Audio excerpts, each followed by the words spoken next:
Pickup বিক্রির কথা স্বীকার সাব্বিরের নিরপেক্ষ তদন্তের দাবি নিজস্ব প্রতিবাদ। নারায়ণগঞ্জের সোনারগাঁয়ে একটি পিকআপ গাড়ি বিক্রিকে কেন্দ্র করে আলোচনা সৃষ্টি হয়েছে। অভিযুক্ত সাব্বির হোসেন পিকআপটি ৪৫,০০০ টাকায় বিক্রি করার কথা স্বীকার করলেও ঘটনার সুষ্ঠু ও নিরপেক্ষ তদন্ত দাবি করেছেন।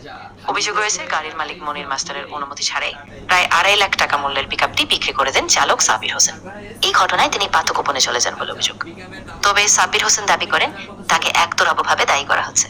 তিনি বলেন পিকআপ বিক্রির পর মালিককে ২৮,০০০ টাকা দেওয়া হয়েছিল এবং পুরো বিষয়টি তদন্তে যাচাই হলে প্রকৃত সত্য বেরিয়ে আসবে। তিনি আরও অভিযোগ করেন আত্মগোপনের সময় তার পরিবারের সদস্যদের উপর চাপ প্রয়োগ ও হয়রানি করা হয়েছে। সাবেক আওয়ামী লীগের স্থানীয় সাবেক ইউপি সদস্য মহসিন হোসেন মেম্বারও তার বাড়িতে গিয়ে পরিবারের সদস্যদের অপমান ও অপদস্থ করেছেন বলে তিনি জানান। স্থানীয়রা ঘটনাটির নিরপেক্ষ তদন্তের দাবি জানিয়ে বলেন পিকআপ বিক্রির ঘটনায় অন্য কেউ জড়িত ছিল কিনা তাও খতিয়ে দেখতে হবে। তবে সাব্বির হোসেনের অভিযোগ এবং মনির মাস্টারকে ২৮,০০০ টাকা প্রদানের দাবির সত্যতা এখনো যাচাই করা সম্ভব হয়নি। বিষয়টি তদন্তাধীন এবং আদালতে অভিযোগ প্রমাণিত না হওয়া পর্যন্ত কাউকে দোষী বলা যাবে না। বলছিলাম নাকি বলি নাই? না বলছি আচ্ছা, এরপর তুমি কি করছো গাড়িটারে? গাড়িটারে তারপর আমি গাড়িটা নেই করছি চালাইছি। তো চালানোর পর এক পর্যায়ে আর কি গাড়ি পুরান গাড়ি হিসাবে গাড়ি আর কি রোডে অনেক করছে। পরে আমি গ্যারেজ করে রাখার পর আমি আপনি বলছিলাম আপু মামার ফোন দিয়ে কোন গাড়ি নিয়ে যেতে, মামার ফোন দিয়ে নিয়ে যেতে। তার ভিতরে আপনার একবার গিয়ে দেখা করে যেতেন, মামায় গিয়ে দেখা করে এসেছে। মামা আপনার গিয়ে দেখা করে আপনার মনের সাথে জান নাই।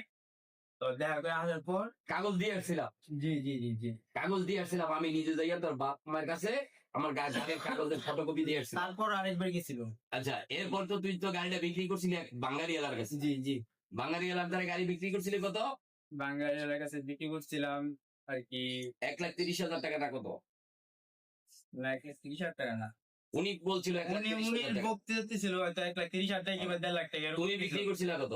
আমি বিক্রি করছিলাম 45,000 টাকা। ৪৫,০০০ টাকা বিক্রি করছিলা? ওই দিয়া মানে কাগজপত্র ছাড়া এমনি ৪৫,০০০ টাকা। জি তারপরে আমি ওইখান থেকে যে গাড়ি উদ্ধার করছিলাম পুলিশ নিয়ে, সেটা শুনছিলাম। জি জি গাড়িটা উদ্ধার করে কার কাছে বুঝাই দিয়ে আসছিলাম? আমার আব্বু।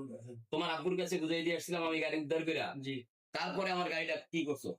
তারপরে আব্বুর কাছে বুঝা দেওয়ার পরে আমি তার বাড়িতে যাই নাই আর কি। আমার গাড়িটা বিক্রি করে তুমি কোথায় গেছিলা টাকা নিয়ে? গাড়ি বিক্রি করছি কিন্তু আমি টাকা নিয়ে নেই আর কি। ওয়েট দেওয়ার সময় আমার বাসা থেকে লোক গেছে, তো আমি আর কি গাড়ি রেখে আইসা পড়ছি, আমি টাকা নিয়ে নেই। তো উনি আমার এই কথা কেমনে বললো যে না টাকা কেউই নেয় নাই, ওই গাড়ি এইভাবেই নিয়েছে আর কি। আমার আব্বু এবার নিয়ে গেছে, কোনো টাকা তো নেয় নাই ওই দোকান থেকে, তাহলে আমি টাকা হাতে নিয়ে নেই।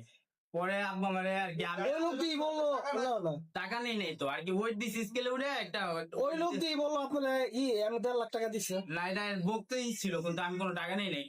তাহলে আচ্ছা আপনি আমার গাড়ি কি আপনি বিক্রি করতে পারেন? জি না আমার গাড়ি কি বিক্রি করতে পারেন? না তাহলে আমার গাড়ি আপনি কে লেগা আপনি পাচ্ছেন কে লেগা? আপনার বাপে আওয়ামী লীগের সময় মেম্বার ছিল, পরে চেয়ারম্যান হয়েছে। আপনার বাপের কাছে যতবার গেছি আমরা ততবারই আমাকে হ্যাস্ত ন্যাস্ত করছে, তোমার বাপে কয়বার বারবার member ছিল? ঘুরাইছে। মেম্বার আওয়ামী লীগের মেম্বার ছিল কয়বার? 2বার। 2বার ছিল আওয়ামী লীগের মেম্বার। জি। তারপরের বার? তারপর ফেল করছে।